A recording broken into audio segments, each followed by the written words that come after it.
अस्सलाम वालेकुम प्यारे बच्चों, उम्मीद है आप सब खैरियत से होंगे। मैं हूं आपकी टीचर मिस रबिया और मैं आपको खुशामदीद कहती हूं स्टीम एजुकेशन में। नन्हे दोस्तों, जैसा कि आपको पता है कि आप सब मेरे साथ मिलकर स्टीम एजुकेशन के उर्दू के दूसरा कदम के कायदे से हरूफ तहजी सीख रहे हैं। उम्मीद करती हूँ कि इससे पहले आपने जितने भी हरूफ सीखे वो आपको ज़हन नशीन होंगे और आप उनकी रोज़ दोहराई कर रहे होंगे। नन्हे दोस्तों, आज भी शुरू करने जा रहे हैं हम एक नया हर्फ। उससे पहले मैं सुनाऊंगी आपको एक कहानी, क्योंकि उसी कहानी में छुपा है वो आज का नया सबक। चले शुरू करते हैं कहानी। फजर की नमाज का वक्त है। कैसर और कुदसिया ने वुज़ू किया। कैसर ने नई कमीज पहनी और किबला रुख करके नमाज शुरू की। कुदसिया ने भी नमाज पढ़कर कुरान पाक पढ़ा। कुदसिया के साथ मेज़ पर कलम और कैंची रखे हैं। नन्हे बच्चों, कितनी अच्छी कहानी थी। नन्हे दोस्तों, इसमें आपने बहुत से नए नए अल्फाज सीखे, लेकिन कुछ अल्फाज ऐसे थे कि जिनकी इब्तिदाई आवाज़ एक जैसी है, जैसा कि कैसर, कुदसिया, कमीज, किबला, कुरान पाक, कलम, कैंची। इन सब की इब्तिदाई आवाज़ क्या है? क। थोड़ा सा हलक से आप आवाज़ निकालेंगे, क। तो प्यारे दोस्तों, अब खोलिए अपनी किताब। हम पढ़ेंगे इस हर्फ के बारे में और जानेंगे कि आपकी इस किताब में और क्या क्या है। नन्हे दोस्तों, अपनी किताब का ये सफ़ा देखिए, कितना खूबसूरत है। इसमें दो प्यारे प्यारे बच्चे यानी कि कैसर और कुदसिया नमाज पढ़ रहे हैं। कैसर नमाज पढ़ रहा है और कुदसिया कालीन पर बैठकर कुरान पाक पढ़ रही है। मुझे तो ये तस्वीर बहुत ही खूबसूरत लगी। अब इस कहानी को हम ज़रा दोबारा दोहराते हैं। कैसर नई कमीज़ पहनकर किबला रुख होकर नमाज पढ़ रहा है। कुदसिया कालीन पर बैठी कुरान पाक पढ़ रही है। कैंची और कलम मेज़ पर रखे हैं। नन्हे दोस्तों, कैसर, कमीज़, किबला, कुदसिया, कालीन, कुरान, कैंची, कलम, इन सब की इब्तिदाई आवाज़ क्या है? क।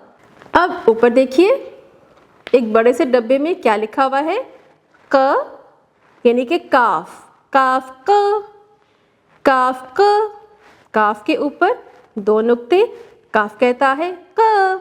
अब नीचे देखिए, काफ कुरान, काफ कलम। कलम यानी पेन जिससे आप लिखते हैं। काफ कमीज।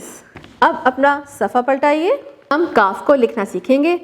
सबसे पहले इस कालीन पर रंग भरें। प्यारे बच्चों, कालीन ज़मीन पर बिछाया जाता है। एक तो होता है गालीचा। गालीचा जो आपने पिछले कायदे में भी पढ़ा था, वो ज़रा छोटा होता है। कालीन थोड़ा सा बड़ा होता है, पूरे कमरे में भी बिछाया जा सकता है और आधे कमरे में भी। ये हर साइज़ का होता है। इस पे खूबसूरत से रंग भरिए। अब पेंसिल पकड़िए, काफ की छोटी शक्ल लिखिए। छोटा सा गोल दायरा बनाकर छोटी सी नीचे तिरछी लाइन लगा दें और ऊपर दो नुक्ते लगा दें तो बन गया क। अब नीचे देखिए, हम काफ की पहले पूरी शक्ल लिखेंगे, फिर छोटी। छोटा सा गोल दायरा बनाएं, नीचे छोटी सी तिरछी लाइन बनाकर मोटा सा पेट बना दें तो क्या बना? काफ। और दो नुक्ते लगाना ना भूलिएगा। अब इसी तरह ही इसकी छोटी शक्ल लिखिए। पेंसिल फेर कर आपने बाकी भी काफ का को मुकम्मल करना है। अब ऊपर आइए, मुसम्मता काफ से अरकान साजी करें। क आ का, क ओ को, क ई की, क ए के। काफ ज़बर का, काफ ज़ेर की, काफ पेश कू। अब नीचे देखिए, हर्फ पढ़िए और इससे शुरू होने वाली तस्वीर के नीचे टिक का निशान लगाइए। कुल्फी। कुल्फी, कुल्फी किससे शुरू होता है? काफ। अब नीचे लिखिए काफ। इसी तरह आपने बाकी तस्वीरों को भी आपने इसी तरह देखना है जो काफ से शुरू होती हैं। दोस्तों, आज का आपको सबक कैसा लगा?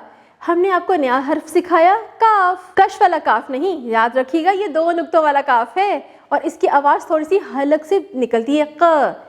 अब आपने इस सबक की अच्छे से दोहराई करनी है। अपने कायदे को बाकायदगी से पढ़ना है। अरे कायदा, क कायदा भी तो बनता है। ये देखिए, जाते जाते आपने एक नया हर्फ भी सीख लिया।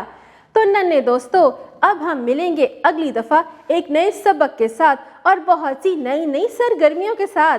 तब तक अपना बहुत सा ख्याल रखिएगा। अल्लाह हाफ़िज़।